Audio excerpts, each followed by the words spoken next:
It's hard to believe that every 10 minutes, someone in the UK is diagnosed with breast cancer. But with treatment improving all the time, most people will survive, especially if it's detected early enough. Latest statistics show that 84% of women survive for at least 5 years after a cancer diagnosis.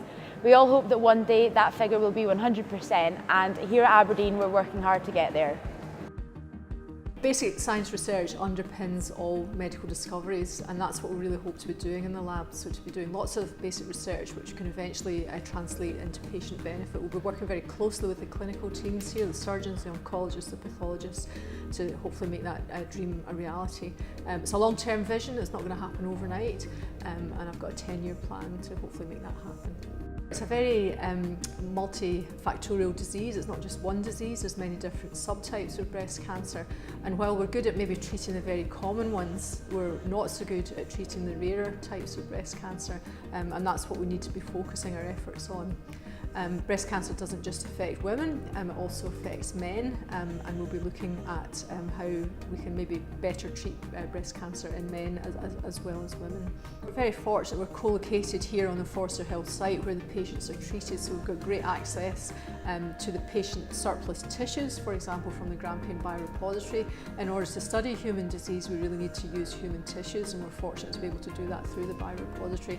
And of course, you know, being able to interact with the clinical people on a daily basis, that really helps. It helps us understand the challenge that they're facing as doctors, and what we need to do in the lab to make things better for patients.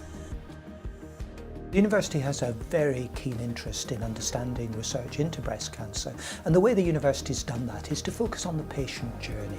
So the first thing would be understanding what causes breast cancer, be it a faulty gene, be it diet or alcohol. Teams look at that.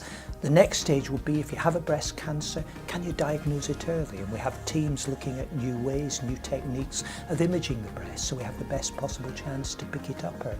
And then we have teams, if you do have a breast cancer, it needs to be treated. So our teams are looking at new operations, new ways of saving a breast, looking at understanding mechanisms of how chemotherapy works.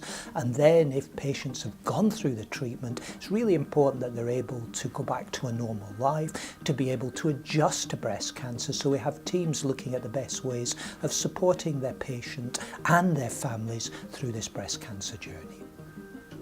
So the university will be making an even bigger impact on the diagnosis, the treatment of patients with breast cancer by bringing experts together who can address the various stages of breast cancer development.